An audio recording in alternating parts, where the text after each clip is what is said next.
Welcome back to Beers Up Sports Talk, episode 8, or should I call it the Gronk episode. Cebo in the house, Debo in the house.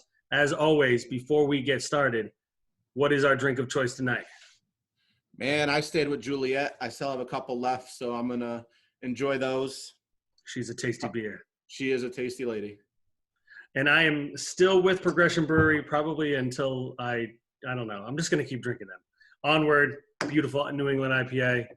In the glass, I'm fancy. Hashtag fancy glass. Don't at me. Debo. Yo. Gronk got traded to the Bucs. He did get traded to the Bucs, huh? Did we go live yesterday about that? We went live yesterday. We got really excited. I'm still really excited. It seems like Patriot fans are really excited because either now they're Bucs fans or they got a 4th-round draft pick. Either way, they're really excited. Give me your total feelings on Gronk to the Bucs and where the Patriots are now. All right. So my thought when I first saw it, by the way, when we went live, you got to check out our IG. No doubt. At Beers Up Sports Talk. Find it, like it, love it. Yes. Share it. Love it. Enjoy it. All of that. So we went live, and I think we both were just excited because, you were shouting out, Dynasty's over. Dynasty's over. It was over when Brady left, but, I think this cements it. And I think we talked quickly about it. Gronk, he asked for the trade. It wasn't like the Patriots were, shopping him. They're like, oh, he's not going to play for anyone else. He's a Patriot. Right. He wanted to be out of there because he was done with the Patriot way. They weren't having fun. Yeah. And Brady wanted to leave because he did so much for that team. He took pay cuts. He reworked his contract. Oh, you want $30 million plus? Now we're good. Right. And then on to the next. They did it to everyone, and finally it's biting them in the butt. Yeah, I think this is one of the things – this is the realization from Pats fans that Belichick is – it's now all on Belichick's shoulders, right? I think for a long time, this Belichick-Brady partnership existed, and I think people were willing to kind of look past Belichick's kind of intensity and his expectations and kind of the seriousness of every moment of every day because they had the greatest quarterback to ever live, right? Now that he's gone, I think that, and when he left, I think the Patriot fans still felt this kind of sense of all right, we've still got Belichick. He's, he runs a tight ship. He'll figure this out. And I think when this trade happened, it kind of triggered this kind of well, wait a minute. We completely forgot about Gronk. Now he's coming back, and he's going to the Bucs. And that wasn't even a thing that was an option for us. We couldn't have Gronk. And again, I don't know what Gronk's going to be able to do.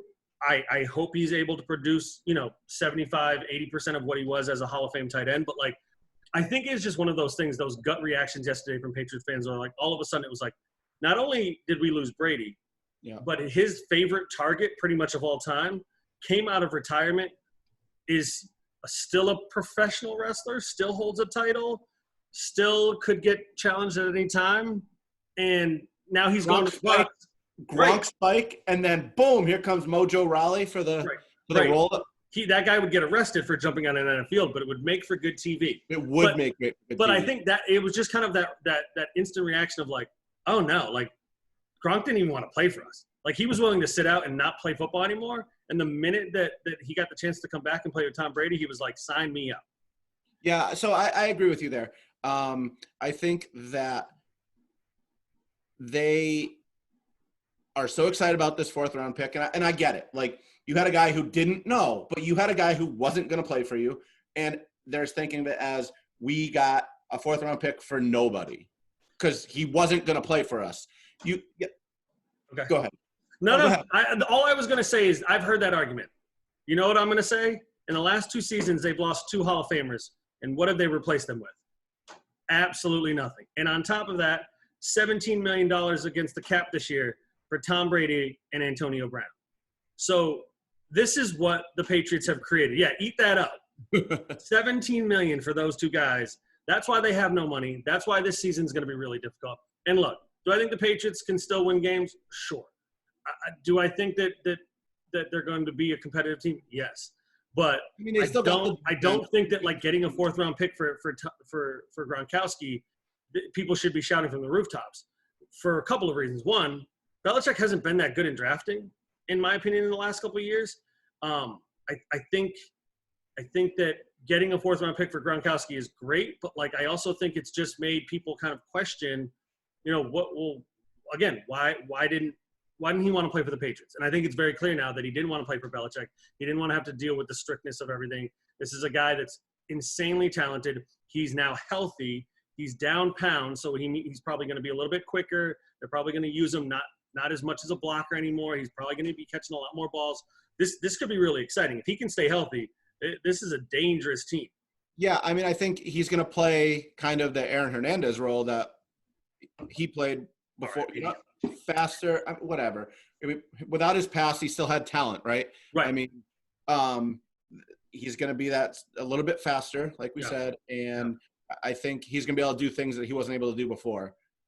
He's not going to be running people over as much. I think you're right. He's down pounds. He knows his body is kind of beat up, and he's going to protect it. I don't think it changes the Bucs very much. I mean, I think it does. They're still an amazing offense. But I think what it does is nobody fears O.J. Howard, right? But they should. This guy is a freak of nature, and I don't understand. I get it, but he's not a Hall of Fame tight end. Gronkowski steps on that field. I shouldn't even say not yet. And again, this is the thing that I think makes it really interesting is that these players aren't going to have a lot of time to play with each other when they step out on the field, right?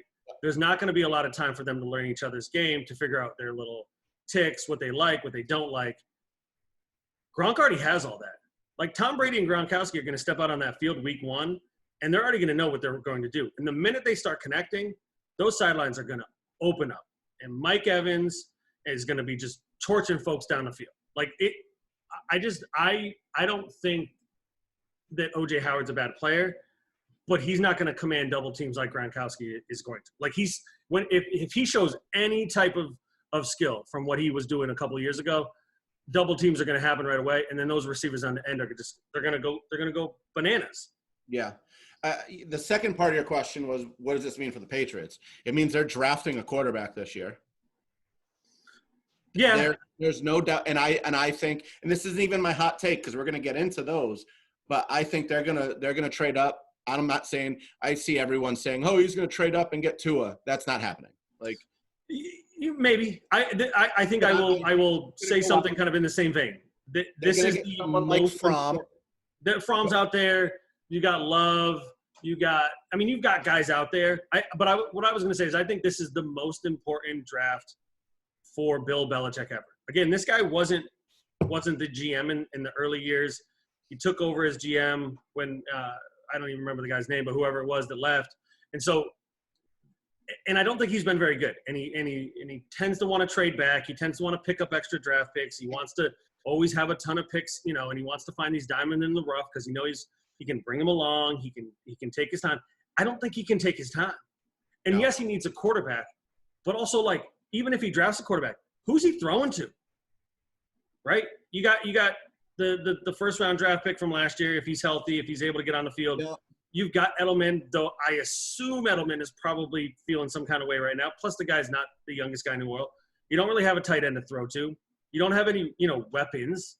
And so even if you draft a rookie quarterback, that rookie quarterback's not going to have time to learn the offense as much as somebody who would be out on the field from day one. You're not going to be able to have that rapport with your wide receivers. You're not going to be able to interact with the team as much. This draft is going to be super important for Bill because he's going to need to pick up a ton of talent because at some point, Gilmore's probably coming off the books soon. He's probably only got a year or two left. The McCourty brothers aren't going to be around forever. Patrick Chung isn't going to be around forever. He needs bodies. And you can't just keep picking up 5- and 6-round draft picks who show up for the last 5 weeks of the year on your run to the Super Bowl. That's not going to be the case anymore. You're going to need to win games throughout the year because you're not going to have Tom Brady to do what you used to do. Yep. No, I'm with you on that. So, yes, it is the end of a dynasty, folks. Right here. So the dynasty is over. And I think this is going to keep changing, obviously, but I saw on Twitter that the over-under for the Patriots is 9 right now. Listen, we had it last time, 8.5.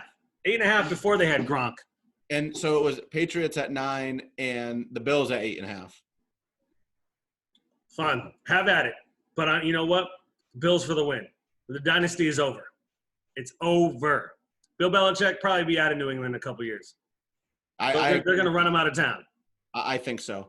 Speaking of over, Percy Harvin, his retirement's over, or at least He's says back. it. He wants to come back.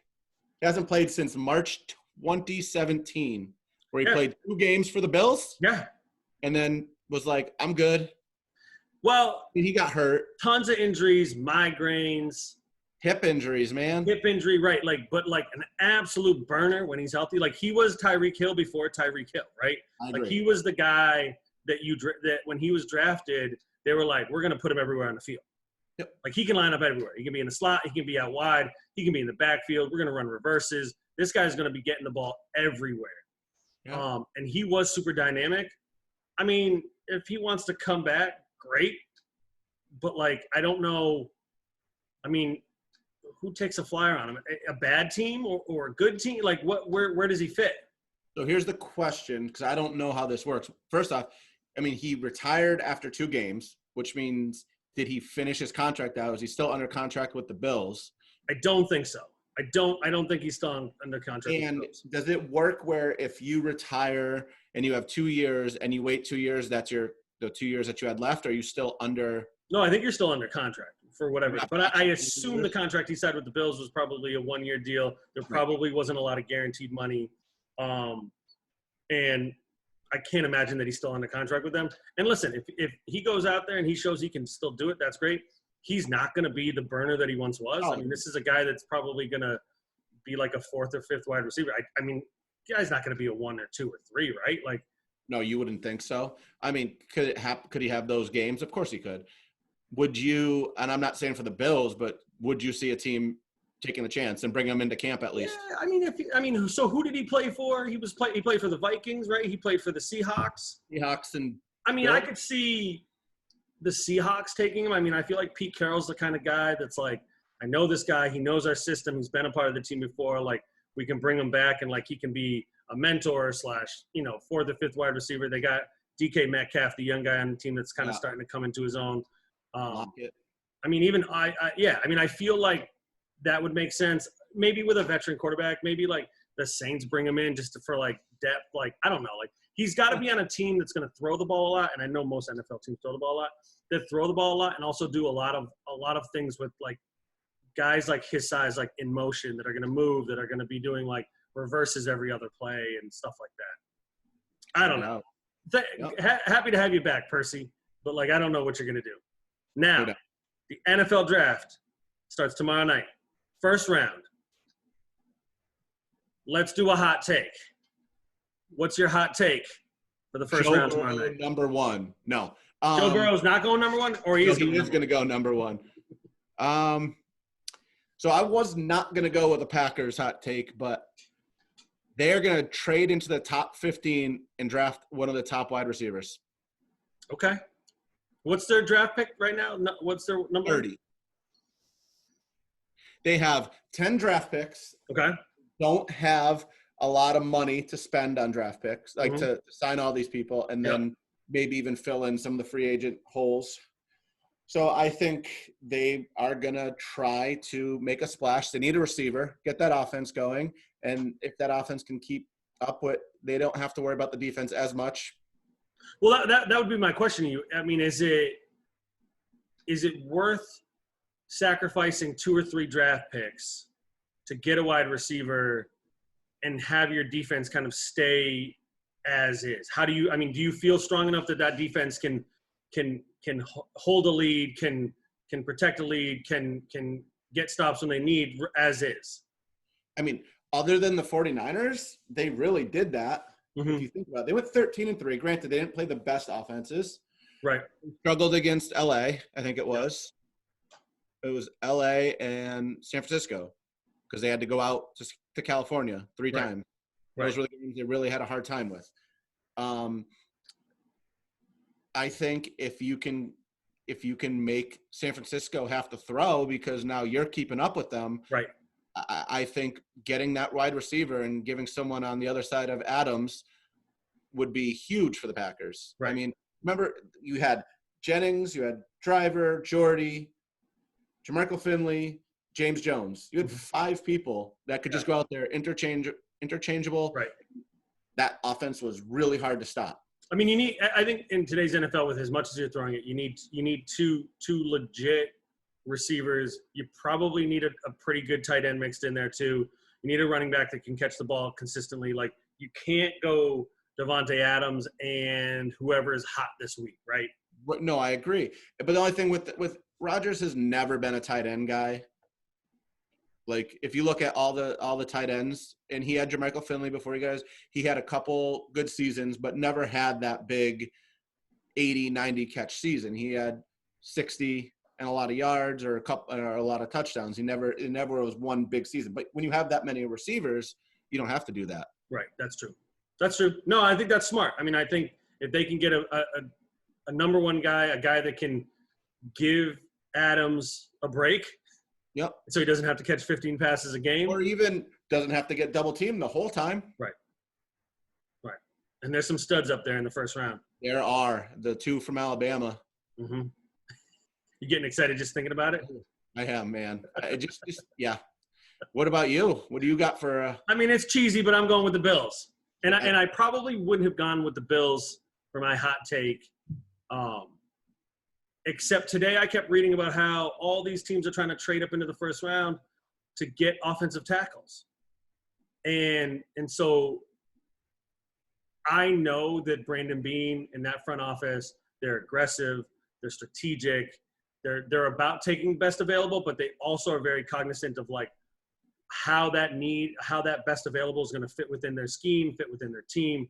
And I wouldn't be surprised if they tried to trade back up into the first round and draft an edge rusher, one of the top rushers in the draft, if there's a run on offensive tackles and all of a sudden some of those defensive players kind of get pushed to the teens. I could see them again. They don't have a first round draft pick this year, so they'd have to go probably second round draft pick plus their first next year, which I'm okay with, because at the end of the day, they're pretty well situated moving forward. They're going to have a ton of cap room again next year. They're probably going to spend it on free agents. They're not going to necessarily need somebody to come in and make a big difference. But if they can get an edge rusher to kind of supplant Jerry Hughes, like I said, to give Ed Oliver some support, and he, there's one of these top edge rushers in like the 15 to 17 range, and there's a team there that maybe just wants an extra draft pick, a team that maybe already traded back, is looking for more capital, get another first round next year. And again, in my mind, they're going to be a playoff team this year, so that first round pick is going to be late 20s anyway. Yeah. And so in my mind, I could see them maybe making a move if the draft falls the way that they were talking about today. Now, again, there's all this talk about a run on tackles. It could be a smoke screen. People could just go out and draft their quarterbacks like everybody said. Could just draft their offensive linemen like people said. Could just draft their wide receivers like people have said for the last couple of months. But if there is a run and all of a sudden these players keep just getting pushed, these defensive players get pushed to the teens, I could see Beane making a move. And again, maybe he doesn't. Maybe he stands tight. But I still think you can get a running back in the third round, maybe a running back in the fourth round to kind of be that backup. So I can see it happen. I don't know if it's going to happen, but that's my hot take. No doubt. Giving up the first round draft pick for next year. As long as we're not doing it for Sammy Watkins like we did a long time ago. Win now, right? Well, I think again, yes, win now. You're in a window. You have a talented team. You have a rookie quarterback on a rookie contract. You've got tons of talent all over the field. You've got lots of cap room, so you can go out and sign veterans, right? Like they had $80 million this year. A lot of the guys they signed are 1 or 2 year deals, so it's going to come off in the next year or two. So they're going to be able to keep respending it on veterans. You don't need to necessarily go out and get a bunch of rookies to come in and try to fill spots that aren't really there to be filled. And I thought about maybe them moving up to get a cornerback. That's the only other thing too. I mean, again, they went out and got a bunch of depth at cornerback, but again, I do think if there's an edge rusher or a cornerback sitting there in the mid-teens, maybe late teens, that's supposed to be like a top 10 pick or a top 12 pick, I could see them making a move just because they love talent. I mean, they did that with Tremaine Edwards a couple years ago, the linebacker out of Virginia Tech, where they traded back into the first round to scoop him up, and that guy's been an absolute stud.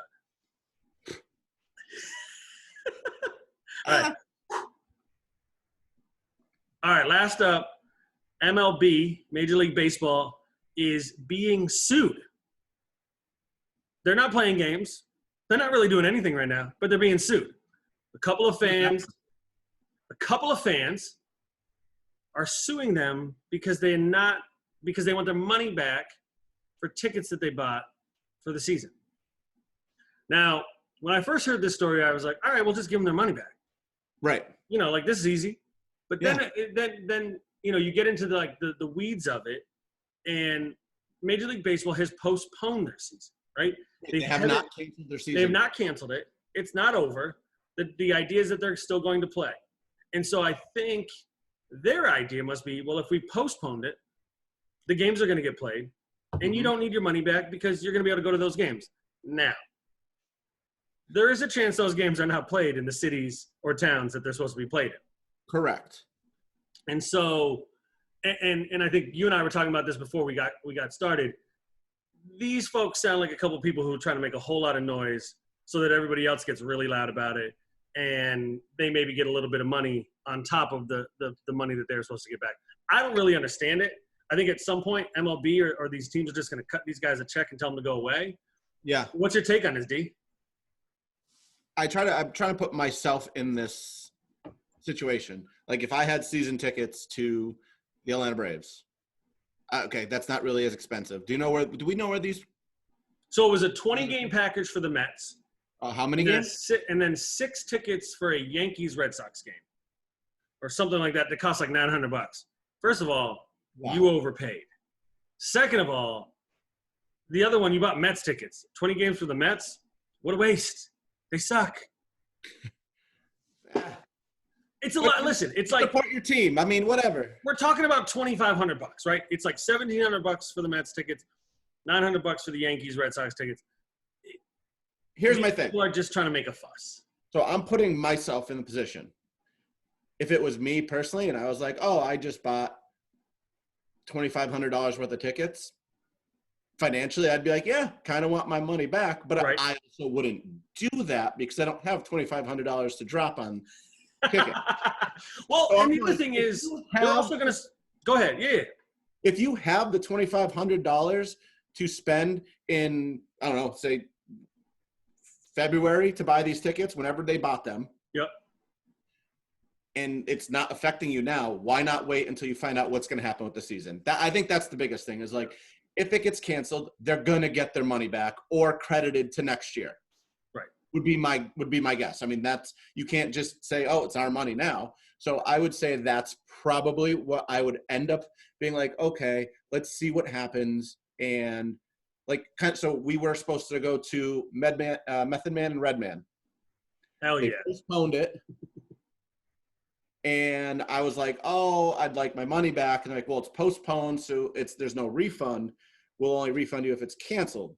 And then they just set another date, October 25th or something. So it's probably going to get canceled then, postponed. It sounds like it's going to be awesome. Yeah, but it will be awesome. And at first I was like, I want my money back. And now I'm like, you know what? I'll wait because it's already paid for. I don't have it in my pocket. I probably won't buy the tickets again because I will probably spend that money. So keep it so I can actually go enjoy this event. Right. No, and I mean, the other thing to think about, D, is that they brought a lawsuit against MLB. So they're spending money on lawyers.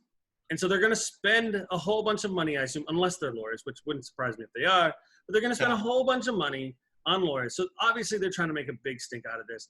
Yeah. Again, I assume MLB is knowledgeable enough in this stuff that they know what they're doing. They know that they're okay. I assume at some point they're going to refund a whole bunch of tickets because, again, there's a bunch of people out there that have bought season tickets, that have bought packages, that have bought single-game tickets, that have spent a bunch of money on the season. And if the games are only being played in Florida and Arizona or something like that, they're going to have to refund the money. If they're playing in empty stadiums, they're going to have to refund the money. But I think at the end of the day, it's a little early for somebody to be saying, "Give me my money back," when they could end up going to those games maybe in August, September, October. Again, I don't really think so. And I think in the end they'll just get a check back. But it just seems like an awkward time to be doing that. I feel like there's bigger things we could be worrying about: people dying, COVID-19. We're self-distancing. We're not even going out to meet people, and these people are trying to sue MLB. Go somewhere, folks. Crazy. I don't know if you saw. Did you see Taiwan started playing with no fans? Yeah. Yeah. Looks pretty cool. I mean, and again, I wish I could get it here. I'd probably watch it. The Orioles had to do that years ago when the Freddie Gray riots hit. There was a couple of games they played in empty stadiums. Again, very different circumstances. It's going to be awkward if they're playing in empty games. It's also going to look like a skeleton crew in terms of like the camera. So you're not going to have all the camera angles. You're probably only going to have 2 or 3 angles. It's going to be very different. It's going to feel very different. But I think kind of similar to, I've been talking with folks the last couple of days, like they're just excited for the NFL draft. Just because it's sports. It's just something to watch. It's something to be entertained by. And even though it'll be different, it'll be a little bit more normal than right. Exactly. So I know this was our last topic. Yeah. But I have a few things that I want to ask you, and you brought up Baltimore. Okay. In your last one. Okay. So tell me, because how long did you live there? 10 years? 11 years. So 11 years. I feel like you might have went to a bar or two in your time there. Went to a few bars. Okay. But I don't remember many of them. You don't remember many of them? Well, I mean, I remember. Don't know, or you have no idea? Nicely done. So my question is, what is your favorite bar in Baltimore? Oh, Jesus. I'm not ready for this. Favorite bar. I mean, so I want to put a couple out there. I'm going to break them down. I'm going to break them down into categories real quick. Brewers Art for happy hour. Incredible place, incredible deals, incredible garlic fries. And if you go downstairs in the dungeon, there's a good chance you won't come out. Waltz in for late night karaoke, just absolute weirdness, $2 pickleback shots and disgustingness that you never really want, and you come out of there just feeling dirty. And probably the place that I spent most of my time, though I'm half embarrassed but half really elated to say it, is the Stalking Horse. I mean, that's and I don't know that it's my favorite bar, but I think it's the place that I probably went to the most. And have fantastic memories from. Yeah. Or lack of memories. I mean, the cool thing about Baltimore is that there are, with Fed Hill, with Fells Point, with Canton, with the Mount Vernon area, you've got so many different areas that, I feel like Katie and I were just talking about this a little while ago. Like there was always like a different place to do happy hour. Everybody always had kind of their favorite spots to go to. And so like, we literally bounced around the city for 11 years, just, having a good time. But those are 3 that came to mind. I think Brewers Art is kind of like the one that kind of stands out just because it's like got a small place in my heart because that's where it all started. No, so I kind of assume you were going to break it down into categories because, there's the rock-off bars. Right, right. Oh, we're just going with work people, so we probably shouldn't go to a rock-off bar. We'll do that after happy hour. Right. There's a million bars that I could name that I probably went to over 100 times just because, every weekend that's what we did. But, like, those are 3 that came to mind right off the bat. Again, like, Walton isn't one of my favorite bars, but, like, that's just, like an iconic spot in my time in Baltimore where if we were looking to sing karaoke, if we were looking to just get absolute silly, like, that's where we were going to end up at the end of the night. We weren't going to start there. We weren't going to be there middle of the night. We were going to be there at the end of the night, the last hour and a half, getting loud on the karaoke machine and drinking a whole bunch of stuff we shouldn't be. I remember waltzing in my Fuck You Do Me shirt after Rosie's Labor Day party. Nipples out. It was awesome. Yeah. All right. So now we're going more into sports. Yeah, more. I got 2 more. Okay. All right. Are you ready for this? I got the NBA Jam shirt on. Yeah. Favorite sports video game? Tecmo Bowl. Tecmo Bowl? Tecmo Super Bowl. And, if there's a game I could play right now, Tecmo Super Bowl. Because it's the one you can't get to. Like you can get to NBA. The one I can't get to. And it's the one that I feel like was so tough to beat. It was so tough to win a Super Bowl in that game. Like it was so hard to play 16 games, get through the playoffs, and win a Super Bowl. And but was it hard, or did we just give up after we got to like game 12 and want to be a different team? There's a couple of things at play here. One, that's part of it. 2, there's a good chance that it was probably going to reset, and like the game was just going to kind of break halfway through a season and we'd have to start over. Yeah. But it got tougher as the season went on. the computer got tougher. They made more plays. They started picking off passes they shouldn't be picking off. They started jumping up and scooping guys. They started causing fumbles, all that stuff. All of a sudden, you'd get to like game 11, game 12, and all of a sudden, that's why we reset it, because all of our Thurman Thomas would be fumbling the ball every other play, and I'd be like, fuck that. We got to get rid of this game. Reset. Let's pick a different team. I think my favorite. I mean, to me, Tecmo Super Bowl, just like if I could play one right now, that would be it. And again, part of it is I don't have access to it. I did buy a PlayStation 4 today, so like I'm back in the video game world. But like even with all those games, like I buy MLB The Show, I'll probably buy FIFA. Those are games that I can play. But like if I could play Tecmo Super Bowl right now, I would ball the fuck out. No doubt. My favorite was we'd simulate like half the season and then find a team and try to make the playoffs with them. Right. And like that's the thing. It was so tough to do because the good teams were freaking awesome, and you were already a bad team. And if you played a bad team, by that time in the season, they were already like getting harder because the computer was going to fuck you up anyway. No doubt. All right, last one. An actual real sport. Okay. Question. I've read a lot about two players possibly being traded tomorrow night. Okay. And both of them involve a lot of Bills talk. Okay. I haven't heard this, so I'm here for it. Let's go. So, there's two players, a running back and a tight end, that are on the market, supposedly. Definitely Fournette. Yep. Possibly O.J. Howard, because of this. There's a lot of talk that people want the Bills to trade for Fournette or O.J. Howard. You're going to do it. Your team is going to do it. That's the caveat in this? That's the caveat. Which one would you prefer? Fournette or Howard? Probably Fournette, but for a couple of really messed up reasons. One, I don't want to help Tom Brady out. Fuck that guy. Oh, right. And if we take O.J. Howard, that means we're giving him either players or capital. I don't want to help him out. Fair enough. If we give him like a draft pick 5 years from now, sure, because he won't be playing. So I thought about Fournette right off the jump. When like a week ago he went on the trading block. So he's got 1 year left. Mm-hmm. It's like $5 million. And in my mind, if you could trade for him, and again, you're not going to have to trade a whole lot, right? Like it's going to be probably something like a third or fourth. I don't think you get a second or first for that guy because it's 1 year. 1 year. But you get 1 year. You could put the franchise tag on him. Running backs aren't making a whole lot of money. I mean, McCaffrey kind of just messed that all up, but like, and even Zeke did. Zeke. Yeah, Zeke and McCaffrey, and I mean, you've got other guys, but like, you could put the franchise on him next year, and if you really liked what he was doing, and because again, you have a rookie quarterback, you've got tons of cap space. Like it's not like you're investing long term in him. You could just say like, we're gonna put the franchise tag on you because you're a freaking awesome running back, and you and Devin Singletary are going to just absolutely own the league.